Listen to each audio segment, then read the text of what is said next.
For most basketball fans, it is almost the time of the year where we all get hyped up about the upcoming NBA draft, which is set to take place on June 26 and 27. I know it's still a few months away, but around this time 2 years ago, our very own quote-unquote ginulat ang mundo meme from the Philippines, Sotto, declared for the NBA draft.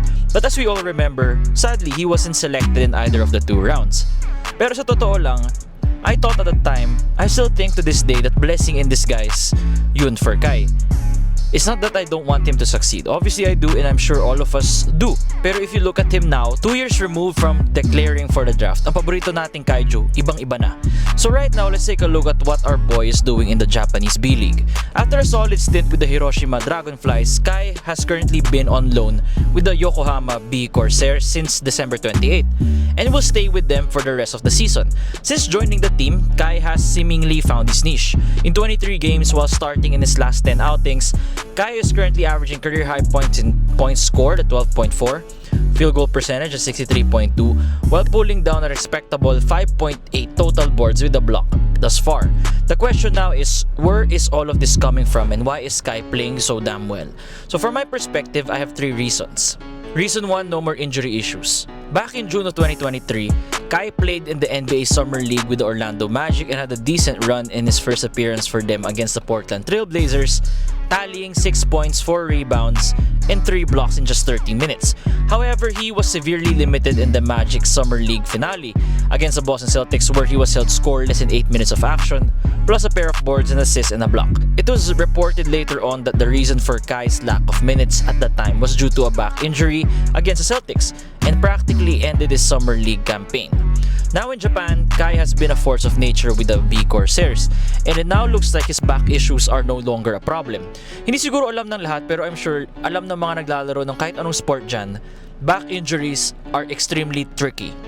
As an example, many NBA players' careers were either cut short or their prime years limited due to back issues.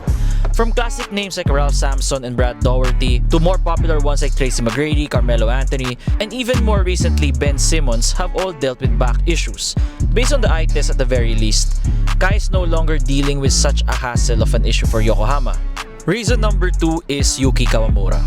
Bilang mga Pinoy, mahilig tayo sa mga quick and speedy guards that know exactly when to take over and when to make plays.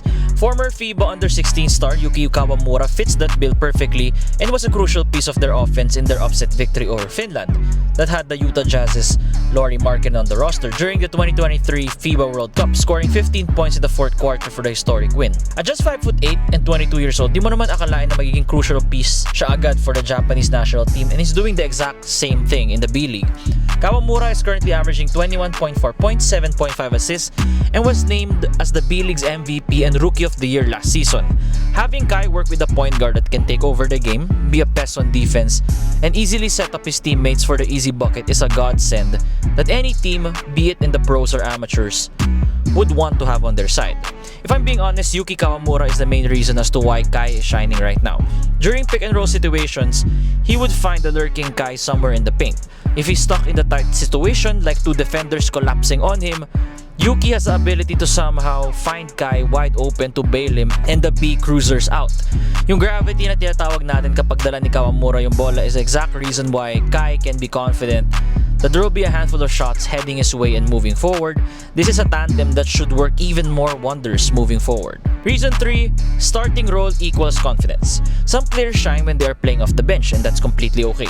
But when you're a 7-foot, talent-laden star in the making like Kai Sotto, there's nothing more you would love than being trusted by your coaches to play starter caliber minutes.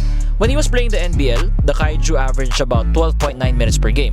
Upon joining the Japan B-League, Kai's minutes drastically went up to 19.1 with the Hiroshima Dragonflies and currently at 19.4 minutes per game with the Yokohama B Corsairs, and that's just gonna rise up even more. That may seem like a marginal increase on paper, and sa totoo lang, marginal lang naman talaga. Pero I cannot explain how big that is for a blossoming player. Putting it into perspective, B-League games only have 10 minutes per quarter compared to the NBA's 12. And 19.4 or 19.1 minutes is practically half of the game, meaning Kai has a lot of time to develop his game while working out the kinks of his partnership with Yuki Kawamura. Kung meron mang problema, kasi I don't see it. Add in the fact that he gets trusted enough by the coaches to play to his strengths while Yuki Kawamura feeds him the ball consistently, like in their game against San and Neo Phoenix last March. and is a perfect situation for Kai. To close this thing out, here are my final thoughts. Kai Sotto jumping to the B-League was a question mark in the eyes of many fans when he did it, and almost a year into his Japan stint, and I can confidently say that we have not seen the best version of Kai Sotto just yet.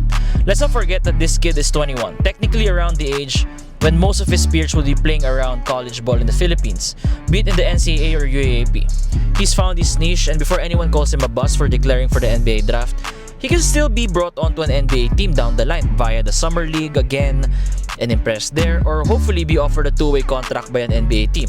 But let's put aside the NBA future in the back for now. Kai Sotto is doing his thing in Japan, and it's working out for his career and his own personal development. Especially after posting a career high of 28 points against Alvar Tokyo on March 30. There's still a lot of room to grow for the young Kai Sotto, and the Japanese B-League is giving him all the time and opportunity he needs to develop into the monster that we know he can be.